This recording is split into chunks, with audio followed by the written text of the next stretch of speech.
This will be one of the best points I've ever analyzed on this channel. Now, this video is courtesy of Baseline Highlights on YouTube. Make sure you subscribe to their awesome channel. I've put their link in the description below. So first, let's analyze this point between Bouzkova and Raducanu, and then we'll analyze it.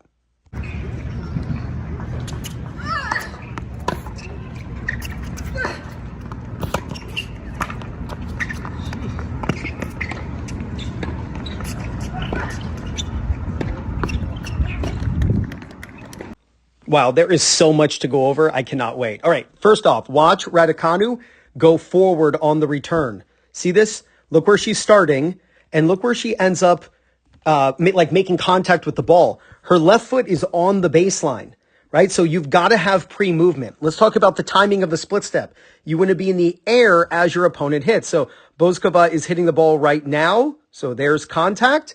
And look at Raducanu. She's in the air. You want to land your split step after your opponent hits the ball. Be in the air as they hit. You'll land after. It'll synchronize your brain and your reaction time with when your feet hit the ground. You'll notice that Raducanu is using what is called split turn hit step. She split steps, then she turns, then she hits, then the last thing that happens is her left foot hits the ground. Film yourself returning serve and make sure you're splitting, then turning, then hitting, then stepping. That is the proper timing and cadence and sequence on a return of serve.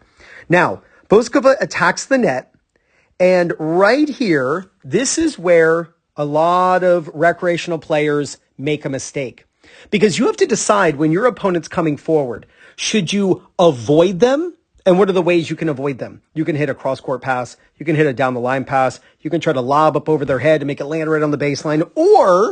Or you can do the smarter thing, which is to involve them in the point, which just means hit the ball low right to them. And watch what Raducanu does.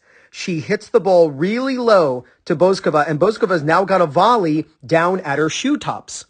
When Raducanu sees that she did exactly what she was hoping to do, because I can tell you this, she certainly wasn't trying to rip a passing shot down the line or cross court, and she certainly wasn't trying to hit a lob. This was completely on purpose. She is using what is called the two-shot passing shot strategy. Your first shot, you just hit low to your opponent. You hit the ball maybe with a little bit less racket speed, nice and low over the net, and the ball goes low to your opponent. The second thing you need to do is immediately start moving forward. You start moving in because anytime you get your opponent with a low ball at the net, you want to start running toward them because you don't want them to win the point because you hit such a great shot that they hit a drop volley. So when you hit the ball to someone's feet when they're coming forward, you want to immediately start running inside the baseline. Now, here was an absolutely incredible shot from Emma Raducanu. She's going to go for a lob. Now, you have a decision to make when you're going to go for a lob. You can either lob over your opponent's forehand side, or you can lob over their backhand side. Raducanu lobs over the backhand side. Absolutely brilliant. Making sure that Bouzkova cannot just slam an overhead just in case Emma doesn't do enough with that lob. Now, I want you to look at Bouzkova. We are looking straight at her back. She is running this ball down. When you're looking at your opponent's back because you just lobbed over them, it's critical that you move to a certain place, right? Do you know where that certain place is? Because if this happens to you, you got to know exactly where to go. You need to move, and I hope you said this, you need to move to the service line. Now, many of you might have said, oh, you need to attack the net. But remember what your opponent will most likely do in this situation. They will most likely lob in this situation. And if you go forward, you just made it easier for their lob to go over your head. Watch Emma move backward closer to the service line. So she's up there after she lobs, and look how she takes a few steps backward because she's expecting a lob to go up in the air, and she doesn't want to rush the net to lose at a faster rate, okay? So she moves back, expecting a lob, and that's exactly what Bouzkova does. Now, one little critique with Bouzkova's lob. I want you to look at where this ball lands, right? This is, especially from this perspective, it's a little misleading. This is at least 5 feet out, okay? One thing, look at the sun Look at the shadow of Raducanu. If you are playing outdoors, you must keep track of where the sun is. If your opponent is looking into the sun or has the sun somewhere in their view, then don't try to avoid them with your lob, especially when you're defensive like this. Like Boskova went for an offensive lob. And an offensive lob is when you're trying to hit it over your opponent's head with some topspin and win the point.